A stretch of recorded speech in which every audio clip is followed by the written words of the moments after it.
Dalam hadis Nabi Sallallahu Alaihi Wasallam disebutkan la tahasadu, janganlah kalian dengki, iri hati.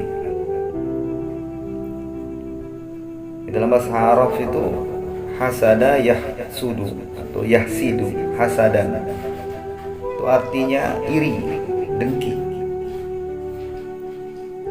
Dia ingin nikmat-nikmat, kebaikan-kebaikan, kelebihan-kelebihan yang ada pada diri orang lain itu hilang, itu hasad.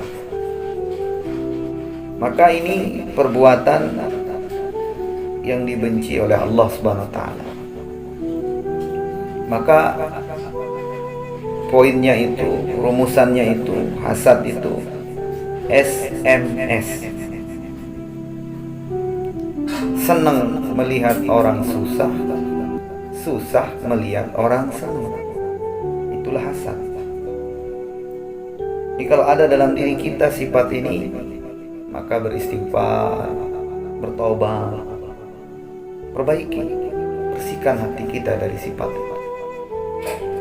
Senang melihat orang susah.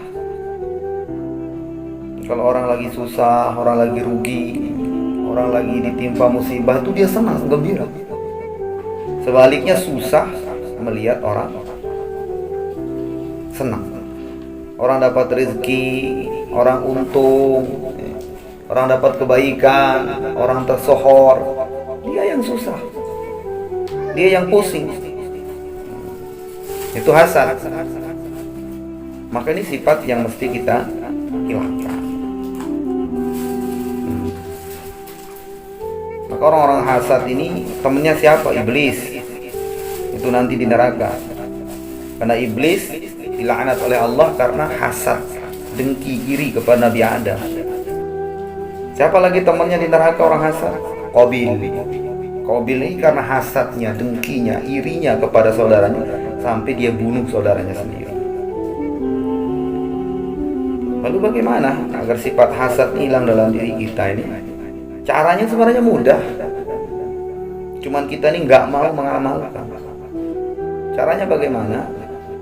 Husnuzon kepada Allah.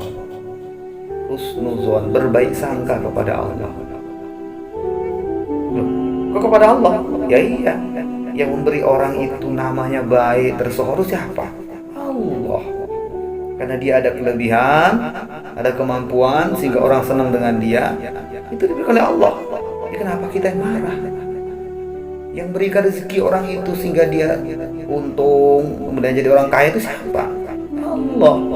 Allah yang berikan dia rezeki. Kenapa kita yang marah? Kenapa kita iri? Kalau kita marah berarti iri sama Allah, benci sama Allah. Maka husnuzon, berbaik sangka kepada Allah. Allah memberikan kebaikan, memberikan sesuatu kepada orang karena Allah itu ya percaya kepada orang itu. Allah belum percaya kepada kita, belum bisa diberi kepercayaan kita ini oleh Allah, belum diamanahi sesuatu. Nanti kalau kita diberi ilmu, kalau kita diberi pengetahuan, kalau kita nama kita tersohor, sombong, ada keakuan, karena aku, oh ini karena aku. Makanya tidak diberi oleh Allah. Kalau Allah berikan kita kekayaan seperti orang itu, diberikan pangkat jabatan, ya kita tidak mungkin, nggak mampu mungkin, sehingga Allah nggak beri. Kalau kita diberi nanti kekayaan, sombong lagi, meremehkan orang miskin. Maka itu husnuzon, berbaik sangka kepada Allah. Allah berikan sesuatu kepada orang itu, pada orang lain dari kita itu karena dia mampu. Itu Allah SWT berikan. Maka dengan cara itu, dengan husnuzon, baik sangka kepada Allah, maka hilang sifat hasad kita.